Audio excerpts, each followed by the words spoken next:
దేవుని ఘనమైన శ్రేష్టమైన నామమునకు మహిమ కలుగును గాక. బెతస్తా ప్రేయర్ హాల్ గుంటూరు సంఘం తరపున క్రైస్తవ సహోదరి సహోదరులకు వందనాలు తెలియజేస్తూ ఉన్నాను. దయచేసి ఈ యొక్క దినమున మనము వాక్యము ధ్యానం చేసుకోవచ్చు ఉన్నాము. వాక్యమును పూర్తిగా విని దేవుని యొక్క మేలులను పొందవలసిందిగా ప్రేమతో తెలియపరుస్తూ ఉన్నాను. ఈ దినము మనము ధ్యానించుకుంటున్నటువంటి అంశం పేరు, నీ ఇంటికి పిట్టగోడ ఉందా. ద్వితీయోపదేశకాండం 22వ అధ్యాయం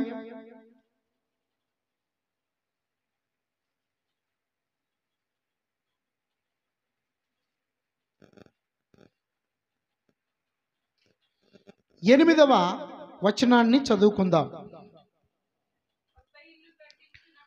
క్రొత్త ఇల్లు కట్టించున్నప్పుడు దాని మీద నుండి ఎవడైనను పడుట వలన నీ ఇంటి మీదికి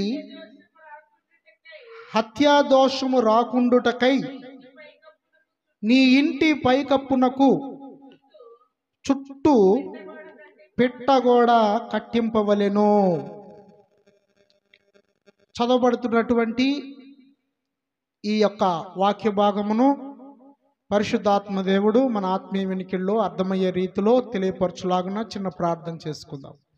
మహాపరిశుద్ధుడా, మహోన్నతుడా, మమ్మల్ని మిక్కిలిగా ప్రేమిస్తున్న యేసయ్యా మీకు వందనాలు.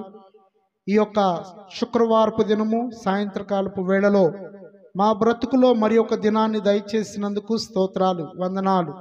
సూర్యోదయం మొదలుకొని సూర్యాస్తమయం వరకు యెహోవా నామము స్తుతినందదగినదని మీరు లేఖనముల ద్వారా సెలవిస్తున్నారు. ఈ దినమున ప్రభువా, నీ ఇంటికి పిట్టగోడ ఉందా అనే అంశం మీద నీ వాక్యములో నుండి తండ్రి ధ్యానం చేయబోతూ ఉన్నాం. పరిశుద్ధాత్మదేవా, నీ సహాయము కోరుచూ ఉన్నాను. నేనైతే ప్రభువా ఎందుకు పనికిరాని వాడను, అయోగ్యుడను, అపాత్రుడను. నన్ను నీ సిలువసాటు మరుగుపరుచుకొనుము దేవా. నా నోటికి మీరు బోరగా ఉండి ప్రభువా నీ బిడ్డలతో మాట్లాడండి. వాక్యము నీది, ప్రజలు నీవారు, నేను నీ దాసుడను. ప్రభువా కనికరించండి, కృప చూపించండి. ఈ వాక్యము ద్వారా అనేక హృదయాలను మీరు తాకి అనేకులు నీ నామములో విశ్వసించి నిన్ను రక్షకుడిగా అంగీకరించుటకు కృప చూపించి సహాయం చేయమని యేసయ్య అతి పరిశుద్ధమైన నామములో ఈ ప్రార్థన అడిగి వేడుకుంటున్నాం మా పరమ తండ్రి, ఆమేన్. చిన్న గమనికండి, డిసెంబర్ నెల 2024వ సంవత్సరము 6వ తేదీన శుక్రవారం సాయంత్రమున మరి క్రీస్తు సువార్త సభ మన యొక్క మదర్ తెరిసా కాలనీ 7వ లైన్ రెడ్డిపాలెం చెరువులో మరి ఆరంభించబడుతూ ఉంది. సాయంత్రం 7 గంటలకు. సాధ్యమైతే సమీపస్తులు, దేవుని వాక్యము కొరకు ఆశపడేవారు ప్రతి ఒక్కరు కూడా రావాల్సిందిగా ప్రేమతో ఆహ్వానాన్ని తెలియపరుస్తూ ఉన్నాను. మన ప్రభు అయిన యేసుక్రీస్తు నామములో మీ అందరికీ ఆహ్వానాన్ని తెలియపరుస్తున్నాను. అందరూ ఆహ్వానితులే. వాక్యమును మనము ధ్యానం చేసుకుందాం. అంశం పేరు, నీ ఇంటికి పిట్టగోడ ఉందా. సహజంగా ప్రతి ఒక్కరము మిద్దె కట్టించుకుంటాం, అంటే డాబా కట్టించుకుంటాం. డాబాకి పైకి వెళ్ళాలంటే ఏం కావాలి? మెట్లు కావాలి. ఆ మెట్లు ఎక్కి డాబా పైకి వెళ్తాం. పైకి వెళ్ళిన తర్వాత ఆ డాబాకి చుట్టూ కూడా చిన్న పిట్టగోడ కట్టాలి. ఒకవేళ ఆ పిట్టగోడ కట్టలేదనుకో, ఎవరైనా చిన్నపిల్లలు కావచ్చు, పెద్దవారు కావచ్చు, ఆ యొక్క డాబా మీదకి వెళ్ళి అనుకోని రీతిలో క్రింద పడ్డారే అనుకో, జారి పడ్డారే అనుకో, ఆ పిట్టగోడ లేకపోవటం వల్ల హత్యాదోషము ఎవరి మీదకి వస్తుంది? ఆ ఇంటి మీదకి వస్తుంది. అంటే ఆ ఇల్లు ఎవరు కట్టించారో ఆ అధికారి మీదకి వస్తుంది.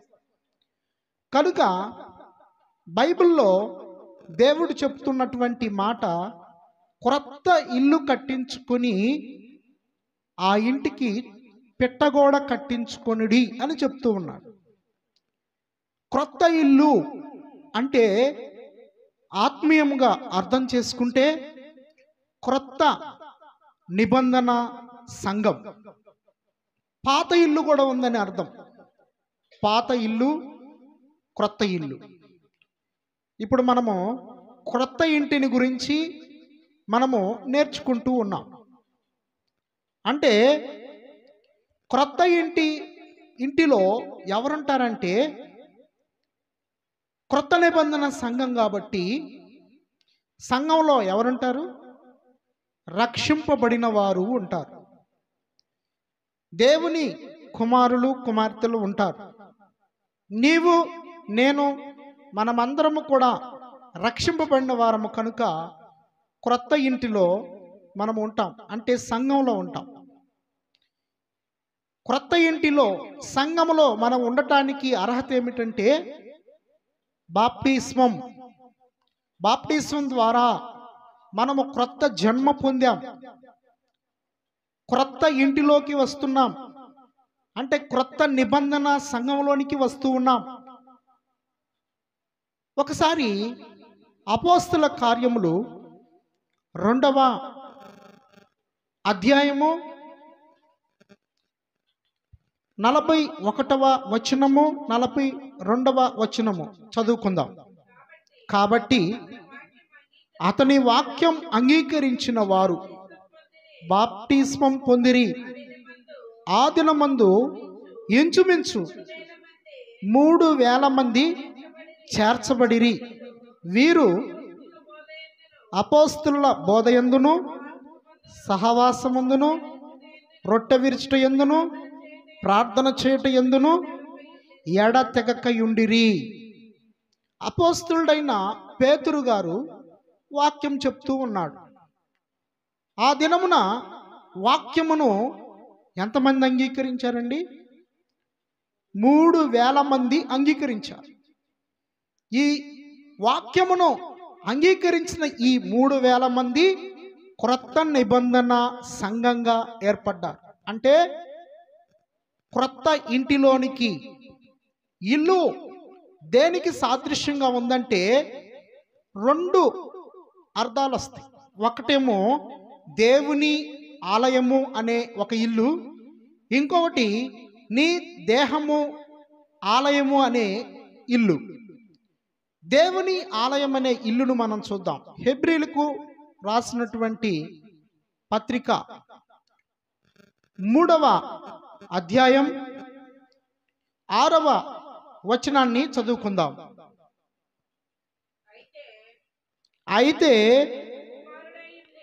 క్రీస్తు కుమారుడయుండి ఆయన ఇంటి మీద నమ్మకముగా ఉన్నాడు.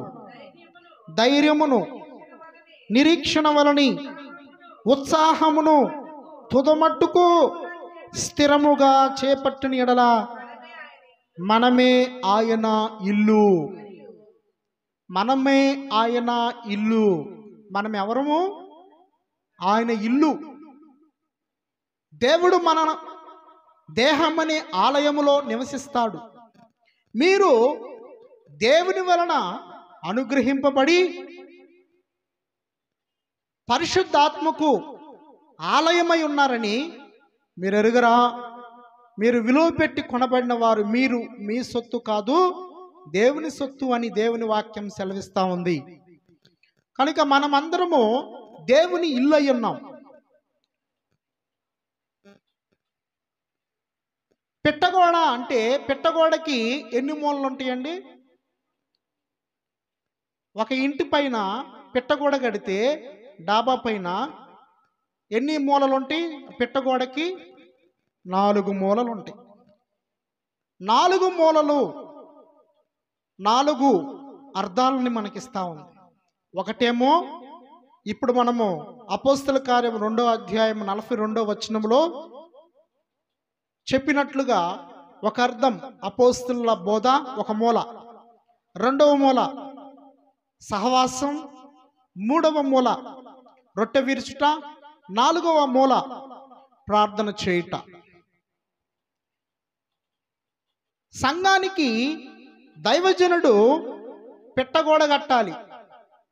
3000 మంది రక్షించబడిన తర్వాత ఈ 3000 మందిని సంఘంలో చేర్చుకుని వారు జారిపోకుండా, ఏమవకుండా, మరి మిద్దెక్కినాక ఒకవేళ ఆ 3000 మందిలో ఎవరైనా నిద్రపోయి కింద పడితే, ఆ 3000 మందిలో ఎవరైనా నెట్టుకొని తోసుకొని కింద పడితే ఆ హత్యాదోషము ఆ ఇంటి యజమానుని మీదకి వస్తుంది. కనుక ఏం చేయమంటున్నాడు? సంఘానికి దైవజనుడు పిట్టగోడ కట్టాలి.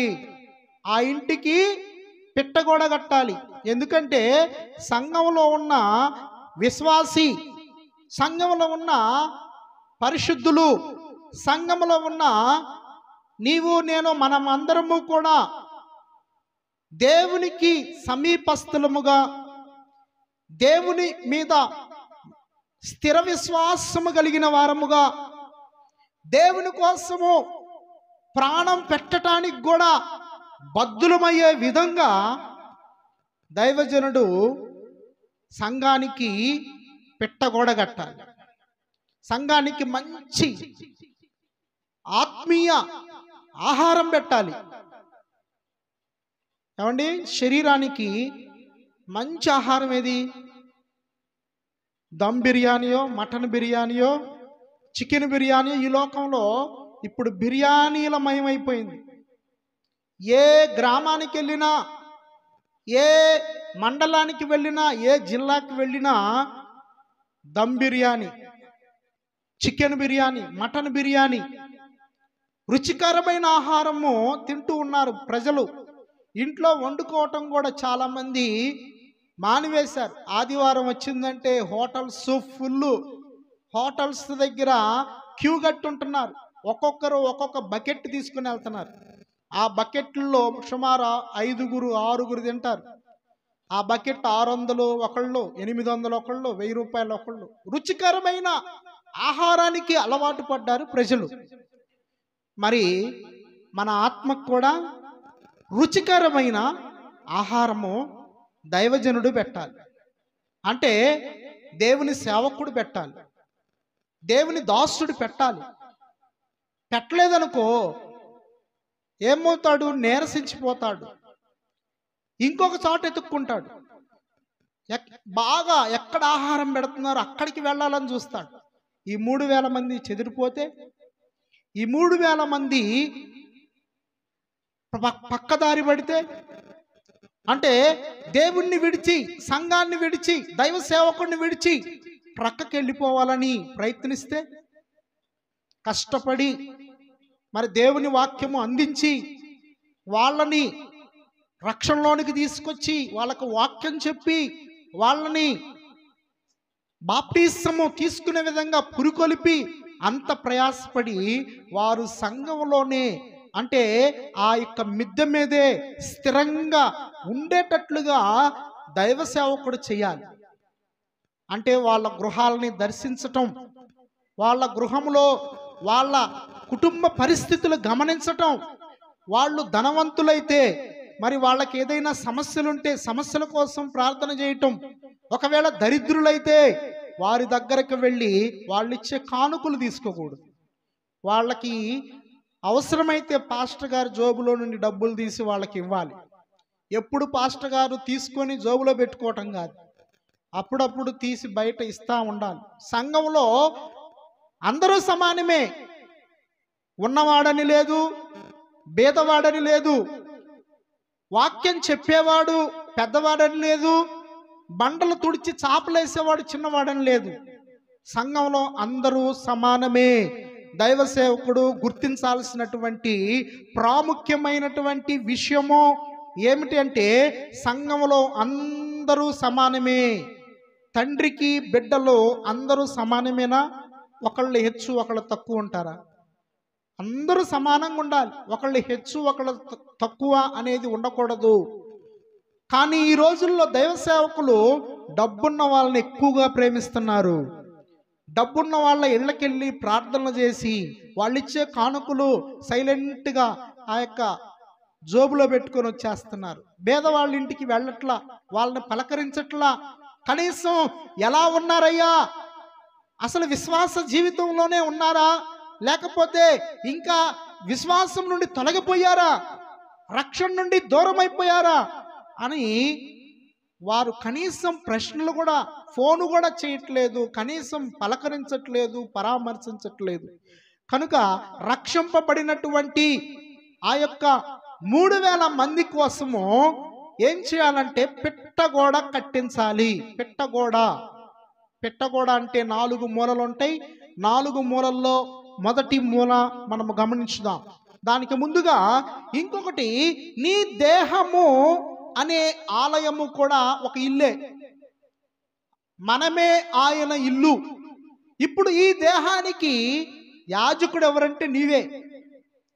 మన దేహం అనే ఆలయానికి అంటే దేవుడు నివసించే, మన హృదయంలో నివసించే దేవునికి యాజకుడు ఎవరంటే నీవే.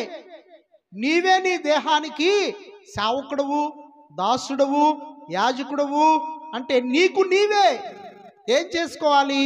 పిట్టగోడ కట్టుకోవాలి.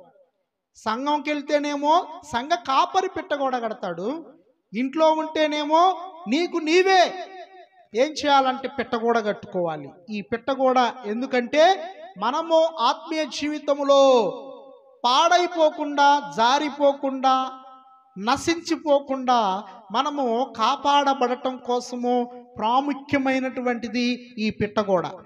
నీ దేహము ఈ లోకంలో ఉంది కనుక ఖచ్చితంగా లోకంలో ఉన్న దానికోసం ఆశపడిద్ది.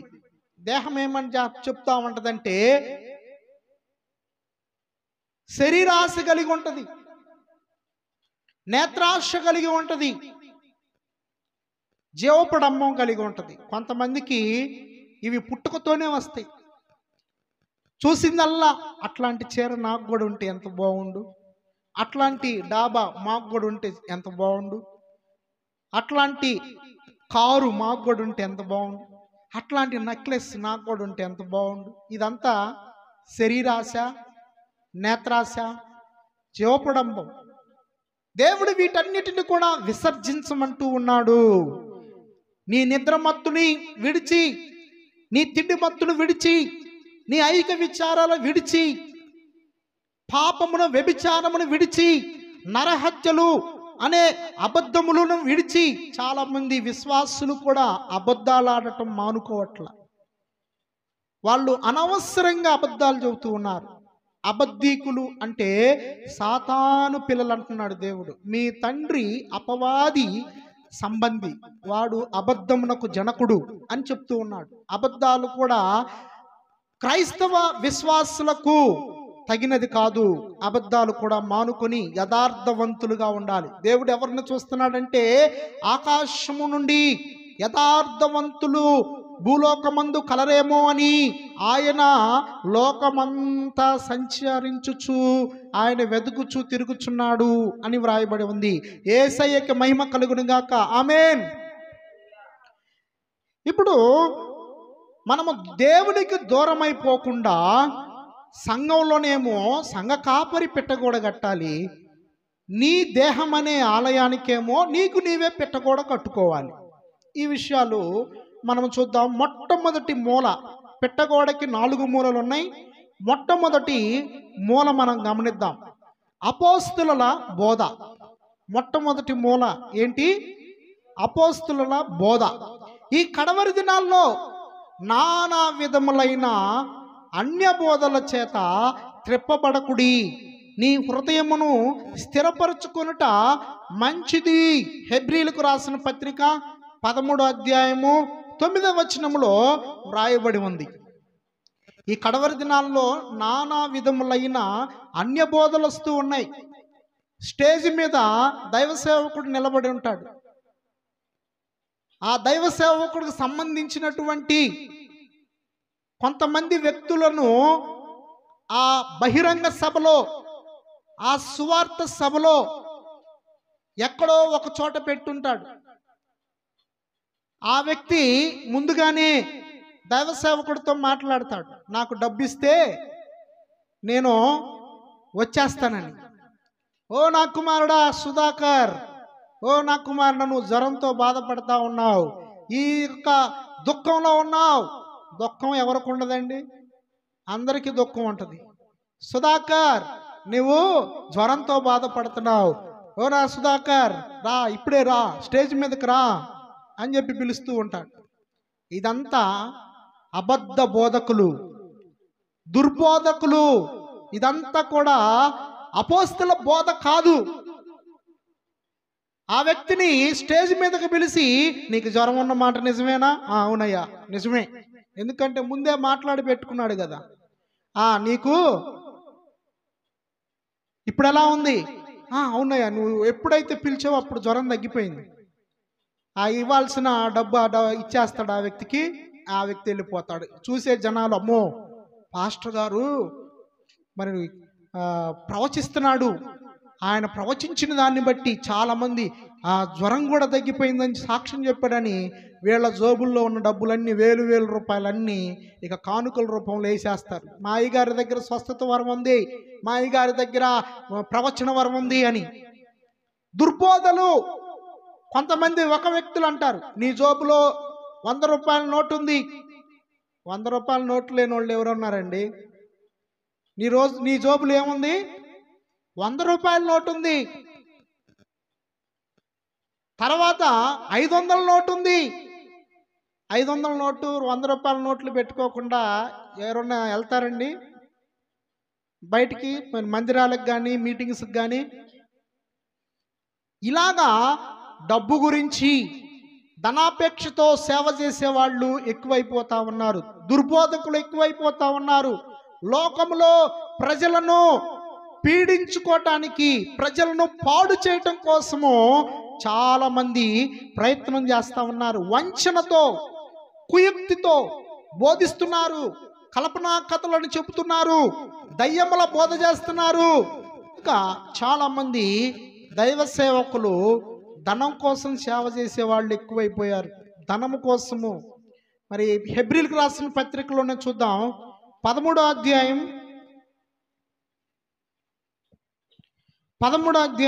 5వ వచనం. ధనాపేక్ష లేనివారై మీకు కలిగిన వాటితో తృప్తి పొందియుండుడి. మనము ధనాపేక్ష లేని వారముగా ఉండాలి అని దేవుని వాక్యం సెలవిస్తూ ఉంది. ధనము మీద ఆశ పెట్టుకొని దైవ సేవకుడు సేవ చేయకూడదు. దైవ సేవకుడు విశ్వాసుల యొక్క క్షేమము కోసము ప్రార్థన చేయాలి. వాడు దరిద్రుడైనప్పటికీ, పేదవాడైనప్పటికీ వాళ్ళ ఇంటికి వెళ్ళి పరామర్శించి వాళ్ళ కోసం ప్రార్థన చేసి రావాలి. వాళ్ళ కుటుంబంలో మేలు జరిగేంత వరకు ప్రార్థిస్తూనే ఉండాలి. వారి యొక్క క్షేమము కొరకు ప్రార్థన చేయాలి. దైవ సేవకుడు సహజంగా ఎక్కడ ఎక్కువ ధనము ఉద్యోగస్తులు ఉంటారు, ఎక్కడ ఎక్కువగా వ్యాపారస్తులు ఉంటారో వాళ్ళ ఇళ్ళకి వెళ్తే మనకి జోబులు నిండిపోతాయని చెప్పి దైవ సేవకులు పక్షపాతం చూపిస్తూ ఉంటారు. అందరినీ ఒకలాగా ప్రేమించరు. అలాంటి దైవ సేవకుల్ని దేవుడు హెచ్చరిస్తున్నాడు. ధనాపేక్ష లేని వారై సేవ చేయుడి. ధనము కోసం కాదు సేవకొచ్చింది. సేవకొచ్చింది నశించుచున్న ఆత్మల్ని రక్షించటం కోసం. లోకములో, పాపములో, శాపములో మునిగిపోయిన వారిని రక్షించటానికి, అగ్నిలో పడిపోతున్న వారిని బయటికి తీయటానికి దేవుని సేవలోనికి వచ్చి ఉన్నాము. ఈ యొక్క కడవరి దినాల్లో ఎలాంటి బోధలు వచ్చినాయి అంటే, భిన్నమైన బోధలు వచ్చేసినాయి, కలవరపరిచే బోధలు వచ్చేసినాయి. అపోస్తలుల యొక్క బోధ వినిపించట్లేదు. ఎక్కడ చూసినా స్వస్థతలు, అద్భుతములు, ఇలాంటి బోధలు చెప్తూ ఉన్నారు. కానీ అపోస్తల బోధ చెప్పట్ల. అపోస్తల బోధ ఎలా ఉంటుందంటే, ఒకసారి అపోస్తల కార్యములు 2వ అధ్యాయంలో మనము చదువుకుందాం. 2వ అధ్యాయము 37వ వచనం నుండి చదువుకుందాం. వారు ఈ మాట విని హృదయములో నొచ్చుకొని సహోదరులారా, మేమేమి చేతుమని పేతురును కడమ అపోస్తులను అడుగగా, పేతురు, మీరు మారు మనస్సు పొంది పాప క్షమాపణ నిమిత్తము ప్రతివాడు యేసు క్రీస్తు నామమున బాప్తిస్మం పొందుడి, అప్పుడు మీరు పరిశుద్ధాత్మను వరం పొందుదురు. అపోస్తుల బోధ ఎక్కువగా దేని మీద ఉంటుందంటే పాప క్షమాపణ మీద ఉంటుంది. పాప క్షమాపణ పొందాలి మానవులందరూ కూడా. మనము ఆదాము హవ్వలు చేసినటువంటి ఆజ్ఞ అతిక్రమం వలన మనుషులందరికి కూడా మరణము సంప్రాప్తమైంది. కనుక మన అందరము కూడా పాపులముగా ఈ లోకంలో ఉన్నాం. పుట్టినది మొదలుకొని మనము ఇంతవరకు కూడా మాటల ద్వారా, తలంపుల ద్వారా, ఆలోచనల ద్వారా, క్రియల ద్వారా మనము పాపం చేస్తూనే ఉన్నాం. మనలో ద్వేషము, పగ, కలహము, అసూయ ఇలాంటివన్నీ కూడా ఉన్నాయి. కనుక దేవుడు మనల్ని మన పాపముల నుండి క్షమించటానికి ఈ లోకానికి వచ్చి ఉన్నాడు. ఆయన మీద విశ్వాసం ఎవరైతే ఉంచుతారో వారిని రక్షించటానికి యేసయ్య ఈ లోకానికి వచ్చి ఉన్నాడు. చదువుదాం 13వ అధ్యాయం 13వ వచనం.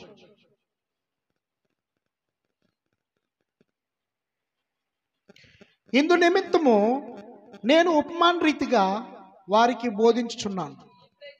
ఈ ప్రజలు కన్నులారా చూచి, చెవులారా విని, హృదయముతో గ్రహించి, మనస్సు త్రిప్పుకొని నా వలన స్వస్థత పొందకుండునట్లు వారి హృదయము క్రొవ్వినది, వారి చెవులు వినుటకు మందములైనవి, వారు తమ కన్నులు మూసుకొని ఉన్నారు గనుక మీరు వినుమట్టుకు విందురు గాని గ్రహింపనే గ్రహింపరు, చూచుట మట్టుకు చూతురు గాని ఎంత మాత్రమునో తెలుసుకొనరు అని యెషయా చెప్పిన ప్రవచనము వీరి విషయమై నెరవేరుచున్నది.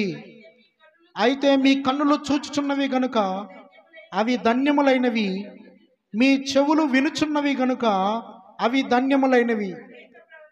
చాలు. యేసుక్రీస్తు ప్రభు వారికి వలె అధికారము కలిగిన వారి వలె బోధించాలి.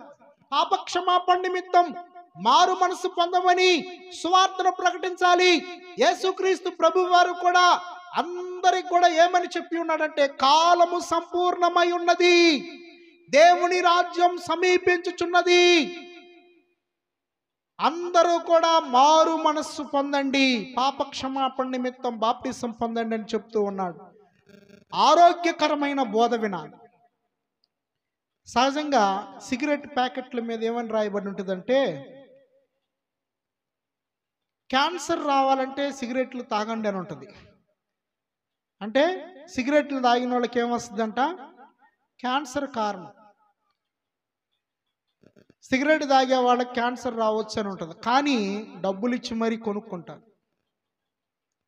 అట్లాగే ఆ బ్రాందీ షాప్కి వెళ్ళి బ్రాందీ కొనుక్కొచ్చుకొని రోజు ఉదయం, మధ్యాహ్నం, సాయంత్రం అన్నమైనా మానుకుంటాడేమో కానీ త్రాగటం మానుకో.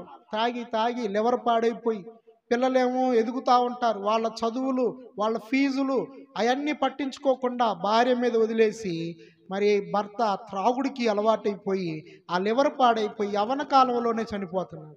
ఇలాంటి దినాలు, చెడు దినాలు, దుర్దినాలు, అపాయకరమైన దినాల్లో మనమున్నాము.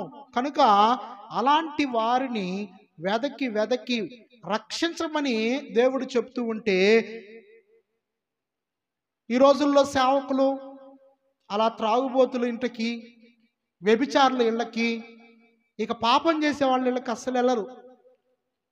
ఏంటంటే అక్కడికి వెళ్తే వాళ్ళు ఏమి ఇవ్వరేమో, మన జోబులు నిండవేమో అని ఆలోచిస్తూ ఉంటారు. కానీ యేసుక్రీస్తు ప్రభు వారు పాపులతోనూ సుంకర్లతోనూ సహవాసం చేశాడు. ఆయన జక్కయ్య ఇంటికి వెళ్తే ఈ జక్కయ్య పాపాత్ముడే. ఈ జక్కయ్య ట్యాక్స్ని ఒక్కొక్కళ్ళ మీద 3 రెట్లు 4 రెట్లు వడ్డీలు వసూలు చేసేవాడే. ఏనేంటి ఇళ్ళకి వెళ్తున్నాడు అని చెప్పి జక్కయ్య మీద మరి ఇంటికి వెళ్ళినప్పుడు యేసయ్య మీద సణుక్కుంటారు. ఒక పాపాత్మురాలైన స్త్రీ వచ్చి ఆయన యొక్క పాదాలు కడుగుతూ ఉంటే ఈమె పాపాత్మురాలని ఈయనకు తెలియదా? ఆమె వచ్చి కాళ్ళు కడుగుతున్నా ఆమె కన్నీళ్లతో ఆమెని ప్రక్కకి వెళ్ళమని అనడేంటి అని చెప్పి అనుకుంటూ ఉంటా. యేసయ్య అంటున్నాడు, మనుష్య కుమారుడు ఈ లోకానికి ఎందుకు వచ్చాడంటే పాపులను రక్షించడం కొరకే, నీతిమంతుల కోసము నేను రాలేదు, నేను వచ్చింది పాపులను రక్షించడం కోసం అని చెప్పి చెబుతూ ఉన్నాడు. కనుక భిన్నమైన బోధలు, రకరకాలమైన బోధలు ఉన్నాయి. కానీ మన బోధ ఎలా ఉండాలంటే ఆరోగ్యకరమైన బోధను మనం వినాలి. బైబిల్లో ఉన్న మాటలే చెబుతున్నారా, బయట మాటలు చెబుతున్నారా? చాలామంది బయట ఉన్న మాటలు చెబుతూ ఉంటారు, బయట లోకంలో ఉన్న మాటలు చెబుతారు. ఆ మాటలు మనకు వద్దు. రెండవ మూల సహవాసము. రెండవ మూల సహవాసం. హెబ్రీయులకు రాసిన పత్రిక 10వ అధ్యాయము 24వ వచనాన్ని చదువుకుందాం.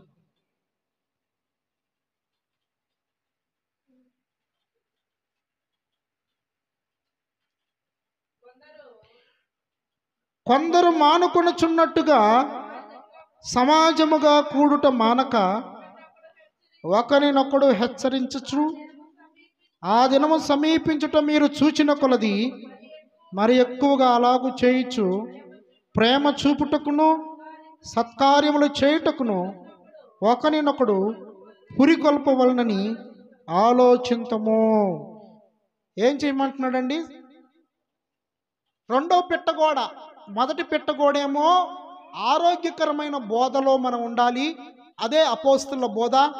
రెండవ పెట్టగోడ సహవాసంలో ఉండాలి, అంటే దేవుని బిడ్డలతో సహవాసంలో ఉండాలి. మనము దేవుని బిడ్డలం, విశ్వాసులం. విశ్వాసులతోనే సహవాసం చేయాలి. అవిశ్వాసులతో సహవాసం చేసామనుకో నీవు కూడా అవిశ్వాసమే అయిపోతావు.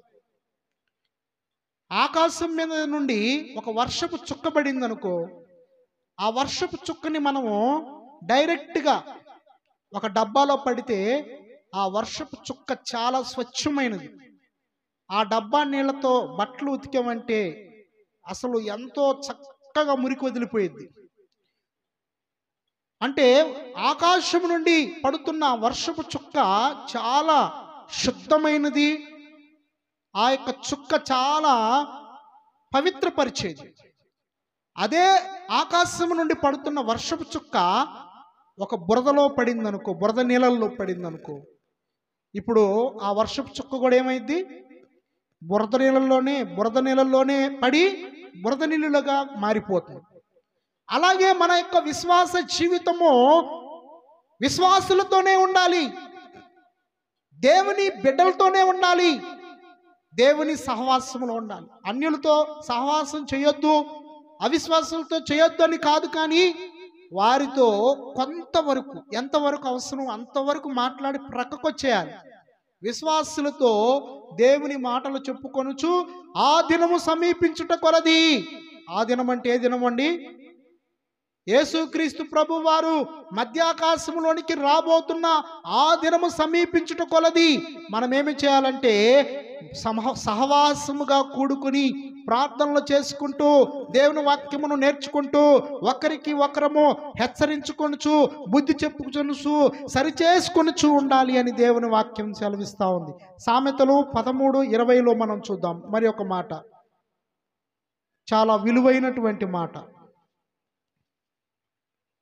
సామెతలు 13:20.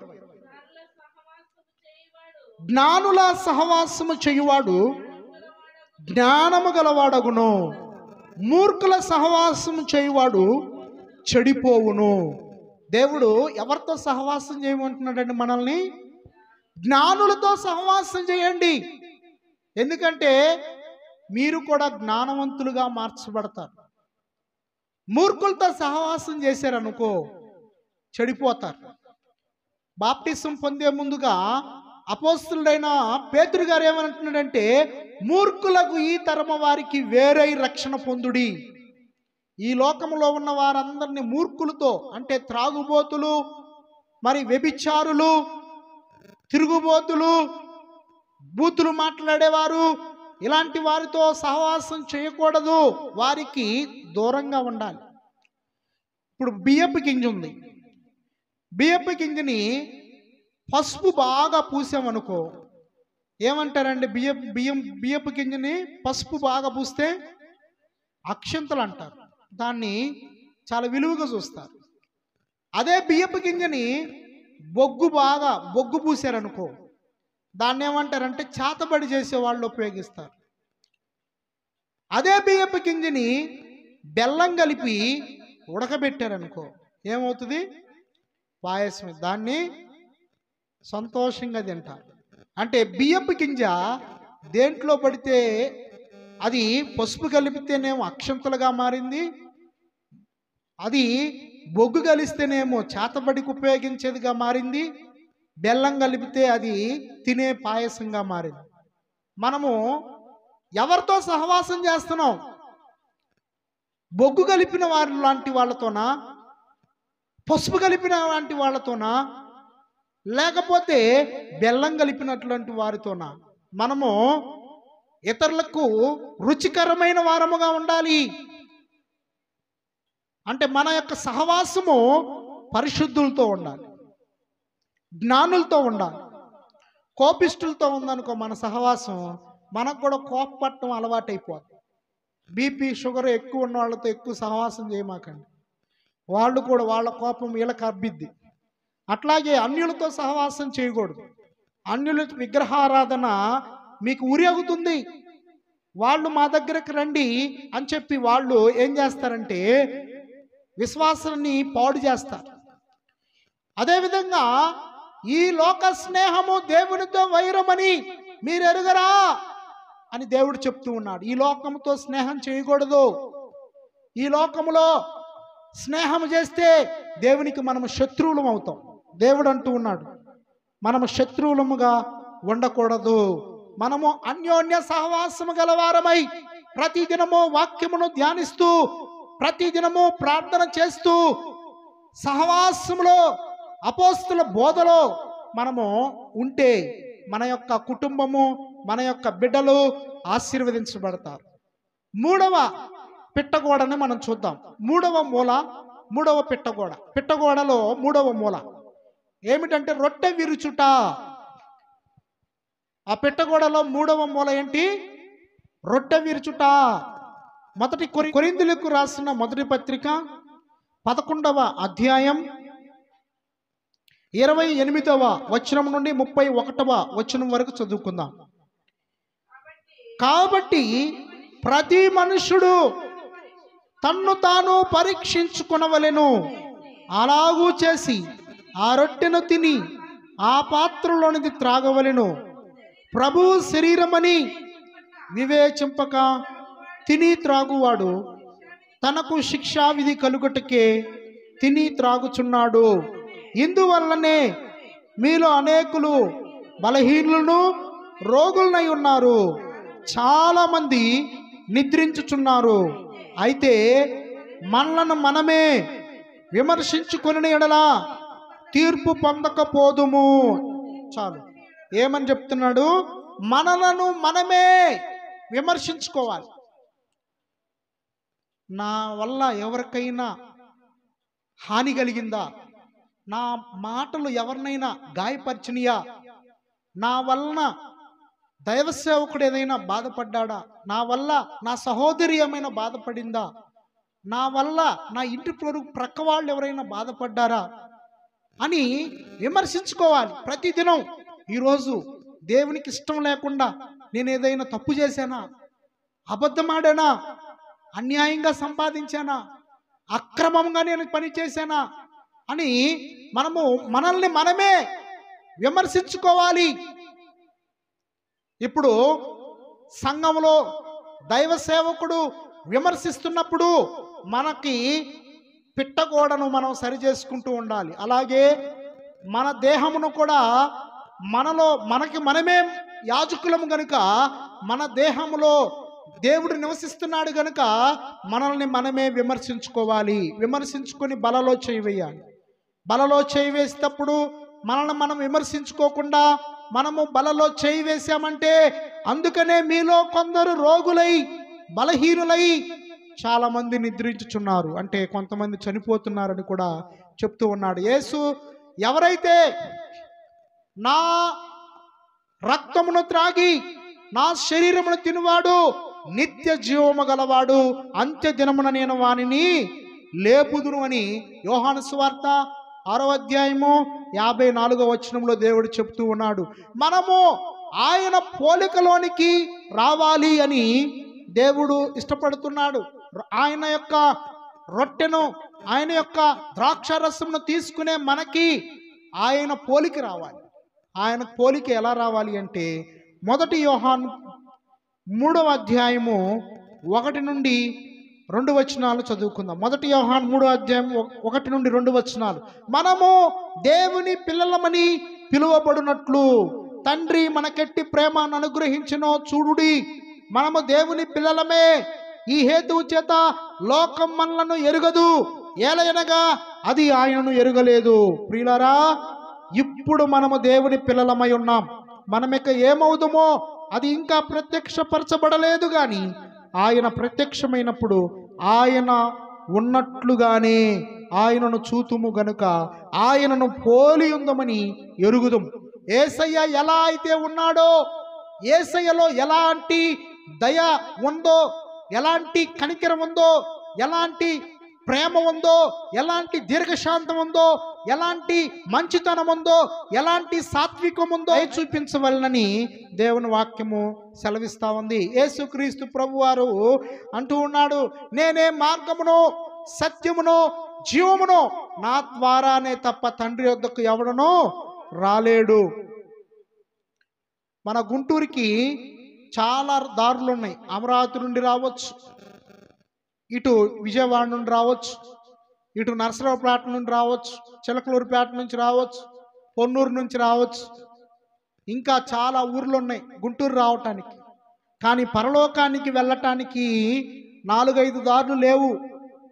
పరలోకానికి వెళ్ళటానికి ఒకే ఒక్క దారి ఉంది. ఆ దారే యేసుక్రీస్తు ప్రభువు, నజరేయుడైన యేసు. ఆయన నేనే మార్గమును సత్యమును జీవమును, నా ద్వారానే తప్ప తండ్రి వద్దకు ఎవడనో రాలేడు అంటూ ఉన్నాడు. ఆమేన్. అందరము కూడా ఆయన్ని మనము కలిగి ఉన్నందుకు సంతోషించాలి. ఈ లోకంలో అన్నిటికీ కూడా మంచి ఉద్యోగాలు ఉంటాయి, మంచి భవనాలు ఉంటాయి, డబ్బు ఉంటుంది. వాళ్ళకి మనకు ఉన్న తేడా ఏంటంటే, మనకి రక్షణ ఉంది, మనకి నిరీక్షణ ఉంది, మనం పరలోకం చేరతామన్న విశ్వాసం ఉంది. మనకి యేసయ్య ఆయన రక్తంలో, ఆయన శరీరంలో మనం పాలి పొందుతున్నాం, మనం పరలోకం చేరుకుంటాం, చనిపోయిన బాధ లేదని అనుకుంటాం. కానీ ఈ లోకంలో ఉన్న అన్యులకు మాత్రము ఆ రక్షణ లేదు. వాళ్ళు ఈ లోకంలో చనిపోయిన తర్వాత నరకంలో వేదన అనుభవించాలి, నరకంలో యాతన అనుభవించాలి.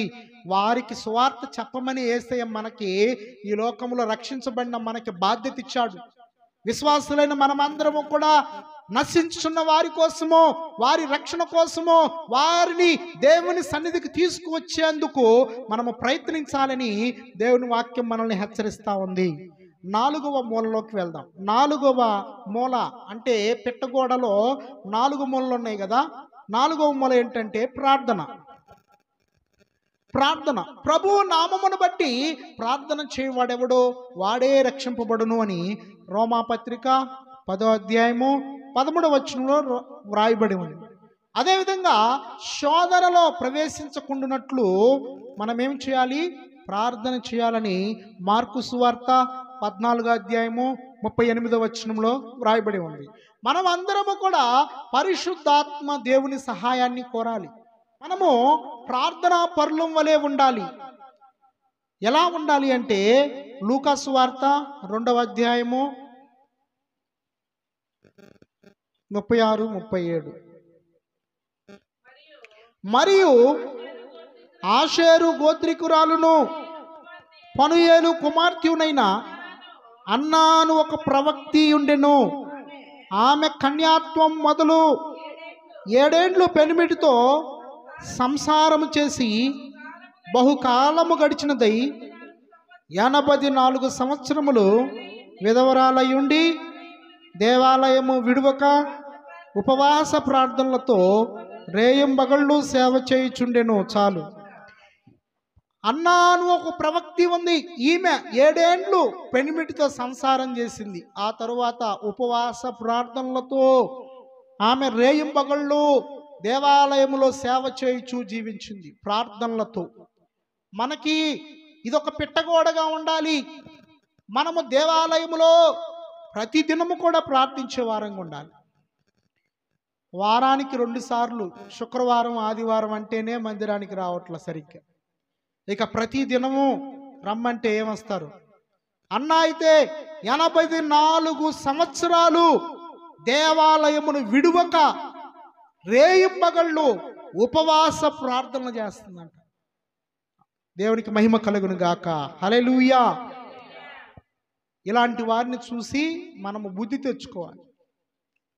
మనం ఏం చేయాలంటే వాళ్ళకి వాళ్ళు కూడా మనలాంటివి వాళ్ళే. అన్నా అని ప్రవక్తి 84 సంవత్సరాలు ఉపవాస ప్రార్థనలు చేసింది రేయింబగళ్ళు. మనము కనీసం మామూలు ప్రార్థనే చేయట్లేదు, ఉపవాస ప్రార్థన ఏం చేస్తాం? ఉపవాసం ఉండి దేవునికి ప్రార్థన చేస్తే దేవుని యొక్క దీవెనలు మన మీదకి వస్తాయి.